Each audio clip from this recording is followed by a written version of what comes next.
Doctor DN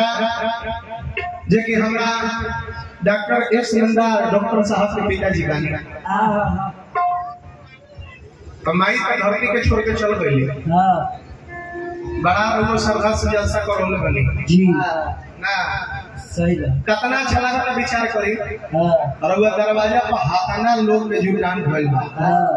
नीमन खाना के व्यवस्था वाला देखने सब कोई बैठ के खात में जेने जेकरा मोड़ परत आदमी का आदमी हुकूक से आदमी कर सुनो गलती का नहीं अच्छा लगा दरवाजा की शोभा हाथाना भीड़ सोने के दरवाजा पर थोड़े होला ना खूब सुंदर माहौल होने में खूब अच्छा लगता। आज माई के नाम पर जलसा हो रहा बा एक लोग हरी सब कोई आयल बा लेकिन विचार करी एगो माई नहीं थोड़ा देर सोच के करी दो कदम अपने जीवन के पीछे ली एक बार आंख मूंद के सोची कि माई हमारा कहां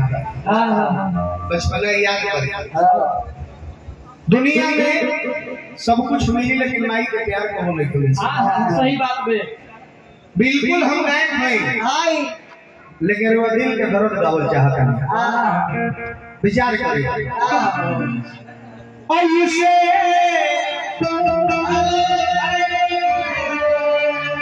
भारल पूरल परिवार लागे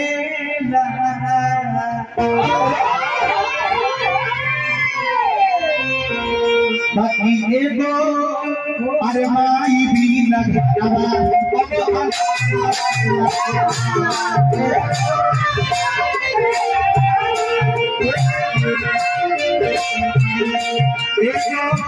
माई भी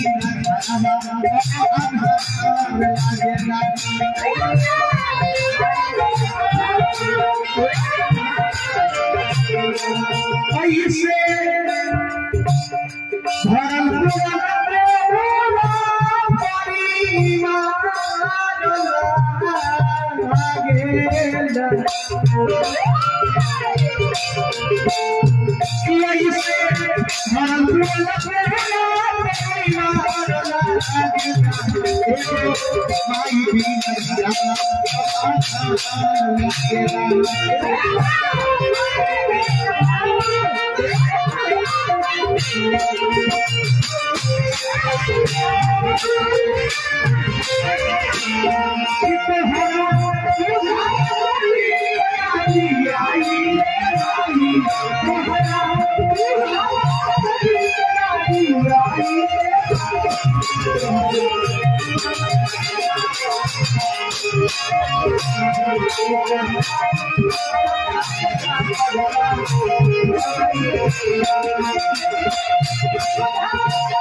आज भगवान के कृपा से घरवा में काम रही थे हाँ दौलत रुपया पैसा सोना चांदी हीरा मोती गाड़ी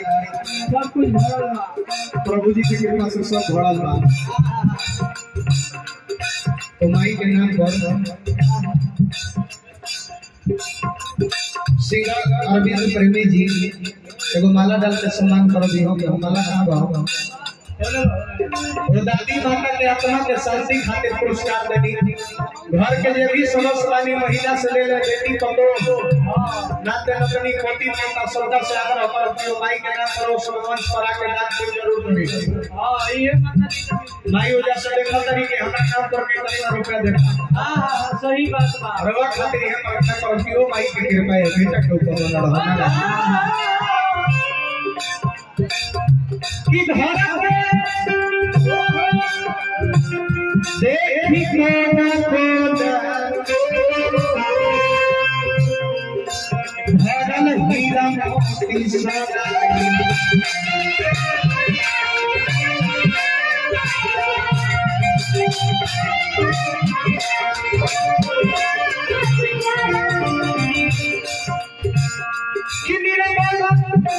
पी के पानी भरोनन भेल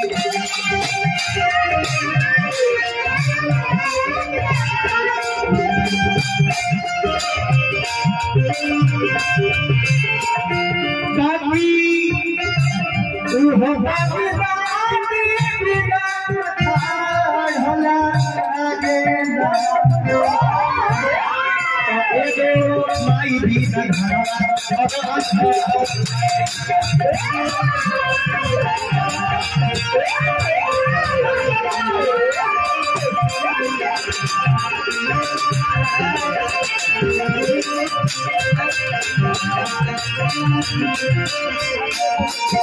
अब हम लोग के बीच में